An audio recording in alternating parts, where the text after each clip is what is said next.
മേടിക്കാല്ലേ? ഈ ഒന്നും രണ്ടും പറഞ്ഞ് സിദ്ധുവിന്റെ അടുത്ത് വഴക്കിടണം. വഴക്ക് മൂത്ത് വരുമ്പം സിദ്ധു നിനക്കൊരു അടി തരും. എന്നെങ്ങാനും തൊട്ടാണ്ടല്ലോ അവൻ വിവരം അറിയുമല്ലോ. പിന്നെ അടി എന്റെ സ്വഭാവം അറിയാൻ പാടാത്തോണ്ടാ. ഇങ്ങോട്ട് കിട്ടി തിരിച്ചു കൊടുക്കും. നീ വയലന്റ് ആവാതെ.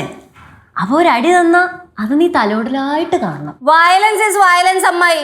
ഇങ്ങോട്ട് കിട്ടിയാ അങ്ങോട്ടും കൊടുക്കും, അതൊക്കെ അത്രേ ഉള്ളൂ. എന്നാ അടി വേണ്ട, നിനക്ക് വഴക്കിടാലോ.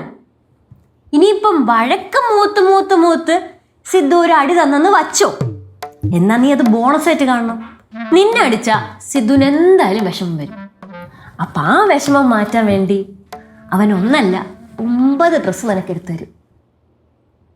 അമ്മയുടെ ഐഡിയ കൊണ്ട് പടിയായിക്ക്. പോ ഈ ഐഡിയ ഒന്നും വർക്കൗട്ട് ആവില്ല. ചെല്ലി അമ്മേരെ കാര്യം നോക്കടേ. അമ്മ കിടില ബുദ്ധിയിൽ ഉപയോഗിച്ചത്. എന്തായാലും എനിക്ക് ഈ ബുദ്ധിയൊന്നും വേണ്ട. അല്ല, മാമന്റെ കയ്യിൽ നിന്ന് കുറെ ബോണസ് കിട്ടിയ പോലെ ഉണ്ടല്ലോ. ഭയങ്കര എക്സ്പീരിയൻസോടൊക്കെ സംസാരിക്കുന്നേ. അല്ല ഞാൻ ഇനി ശ്രീ എന്നെ അടിക്കുമ്പോ ഞാൻ എന്തായാലും തിരിച്ചു കൊടുക്കും. താൻ ചെല്ല്. പോ വേണമെങ്കിൽ ആയിട്ട് ഉപയോഗിക്കാം കേട്ടോ. വേണ്ടെന്നേ, ഉപയോഗിക്കണ്ട. പോ. വേണ്ടല്ലേ? വേണ്ട. മേടിക്കാല്ലേ?